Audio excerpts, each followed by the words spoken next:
सुखदेव जी ने कहा, हे राजन परीक्षित, कंस के दो रानियां थी, एक का नाम अस्ति और दूसरी का नाम प्राप्ति। पति की मृत्यु से शोकाकुल हो उन्होंने अपने पिता मगधराज जरासंध की राजधानी में जाकर बड़े दुख के साथ अपने विधवा होने का हाल उससे कहा। इस अप्रिय समाचार से जरासंध को बड़ा शोक हुआ और क्रोध से तिलमिला उठा। शीघ्र ही उसने एक विशाल सेना के साथ यदुवंशियों की राजधानी मथुरा को चारों ओर से घेर लिया। जब भगवान श्री कृष्ण ने देखा कि जरासंध ने इस सैन्य समुद्र को देखकर हमारे स्वजन तथा प्रवासी भयभीत हो रहे हैं, तब उन्होंने उसका तथा उसके अधीनस्थ नरपतियों की सेना के नाश का निश्चय किया।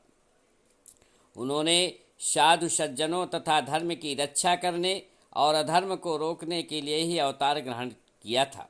पृथ्वी का बोझ दुष्ट दुर्जनों के संहार से ही हल्का होता है और यही भगवान के अवतार का कारण हुआ करता है।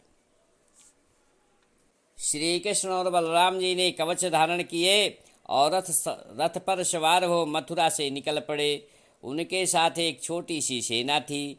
पुरी से बाहर निकलने पर उन्होंने अपना शंख फूंका और रणभूमि में आ डटे। उन्हें देखकर जरासंध ने कहा, कृष्ण, तो तू अभी निरा बच्चा है, तेरे साथ युद्ध करने में मुझे लज्जा आती है। इतने दिनों तक ना जाने तू कहाँ छिपा फिरता था। तू अपने मामा का हत्यारा है, इसलिए मैं तेरे साथ युद्ध नहीं कर सकता। तू मेरे सामने से भाग जा। बलराम, यदि युद्ध में मरकर स्वर्ग पाने में तेरी श्रद्धा हो तो तू आ, मुझसे लड़ और मेरे बाणों से छिन्न भिन्न हुए शरीर को यहाँ छोड़ स्वर्ग को चला जा। जरासंध की यह दर्प भरी घमंड से युक्त बात सुनकर भगवान श्री कृष्ण ने उससे कहा, महाराज, शूरवीर तुम्हारी तरह डींग नहीं हाका करते, वे तो अपना बल पौरुष ही दिखलाते हैं।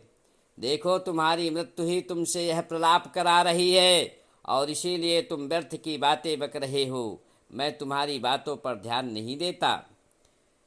सुखदेव जी ने कहा, हे राजन परीक्षित, जैसे बादलों से सूर्य और धुएं से आग को वायु ढक लेती है, वैसे ही मगधराज जरासंध ने श्री कृष्ण और बलराम जी को अपनी बड़ी सेना से घेर लिया था। जरासंध की वह सेना दुर्गम और भयावह थी, पर श्री कृष्ण ने अल्पकाल में ही उसे नष्ट कर डाला। जब जरासंध ने सारी सेना को मरते हुए देखा तो भयभीत हो गया। उसका रथ भी टूट गया और उसके शरीर में केवल प्राण ही बचे। तब बलराम जी ने उसे पकड़ लिया, परंतु भगवान श्री कृष्ण ने उसे छुड़ा दिया। बड़े बड़े शूरवीर जरासंध का सम्मान करते थे, इससे श्री कृष्ण द्वारा दीन के समान दया कर छोड़े जाने के कारण उसे बड़ी लज्जा मालूम हुई। अतः उसने तपस्या करने का निश्चय किया। किंतु साथियों, उसके जो अन्य मंत्रीगण थे, जो साथी थे, उसे समझाया कि राजन, आपको प्रारब्ध बस ही नीचा देखना पड़ा है, आप दूसरी बार अवश्य ही विजयी होंगे।